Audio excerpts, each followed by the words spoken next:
Science कहती है कि माइंड में अरबों खरबों जीबी डेटा स्टोर हो सकता है, लेकिन अगर हम 5 MB का डाटा भी याद नहीं रख पाते तो इतने बड़े स्टोरेज का क्या फ़ायदा।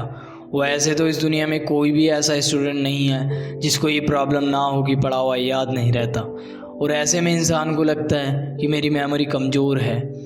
लेकिन ऐसा होता नहीं है, क्योंकि अगर ऐसा होता तो आप मुझे ये बताइए कि आपकी लाइफ में भी कुछ ऐसे इंसिडेंट हुए होंगे जो आपको बहुत बारीकी से याद रह जाते हैं और पूछने पर आप एक एक चीज़ बता भी सकते हैं, लेकिन वो इंसिडेंट इतनी डिटेल में याद कैसे रहता है। अब सवाल ये उठता है, और उस समय ऐसा क्या होता है कि वो इंसिडेंट इतनी डिटेल में याद रहता है। क्योंकि अगर ये जान लिया ना तो आप कोई भी चीज़ बड़ी आसानी से याद रख सकते हो, और स्वामी विवेकानंद भी इसी सीक्रेट को जानते थे, तभी वो किसी भी बुक को एक बार में ही पढ़कर याद रख पाते थे। तो चलिए जानते हैं कि उस समय ऐसा क्या होता है कि कुछ इंसिडेंट आपको बहुत बारीकी से याद रह जाते हैं। तो अब जो मैं बताने वाला हूँ इसको ध्यान से सुनना। देखिए, जब भी आपके साथ कोई बुरा इंसिडेंट होता है उस समय वो इंसिडेंट आपका सारा ध्यान खींच लेता है और आप एकाग्र हो जाते हो, और इसे ही कंसंट्रेशन कहते हैं। और इसकी कोई सीमा नहीं होती, जितना आपका माइंड कंसंट्रेट होता है उतने ही आप पावरफुल और बुद्धिमान बन जाते हो। तो अब बात करते हैं कि हर समय कंसंट्रेट कैसे रहे। लेकिन इससे पहले मैं आपको कंसंट्रेशन के मास्टर स्वामी विवेकानंद जी, जिनका माइंड इतना कंसंट्रेट था कि वो किसी भी बुक को एक बार में ही पढ़कर कौन से पेज पर क्या लिखा है बता देते थे, और कभी कभी तो कौन से पेज पर सेकंड लाइन में क्या लिखा है ये तक बता देते थे।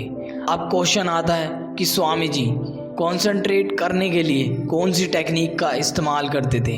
तो उस टेक्निक का सीक्रेट इस फोटो में छुपा हुआ है। इस फोटो को ध्यान से देखिए। इसको देखने पर ऐसा लग रहा है कि वो ध्यान में बैठे हैं, लेकिन अगर हम इस फोटो को पास से देखें तो देख पाएंगे कि उनकी आंखें खुली हुई है और इस समय वो अपनी नोज़ की टिप पर कंसंट्रेट कर रहे हैं। अब तो आप समझ ही गए होंगे कि वो कंसंट्रेशन करने के लिए कौन सी टेक्निक का इस्तेमाल करते हैं। तो अब बात करते हैं कि इस प्रैक्टिस को करना कैसे है और किन किन बातों का ध्यान रखना है।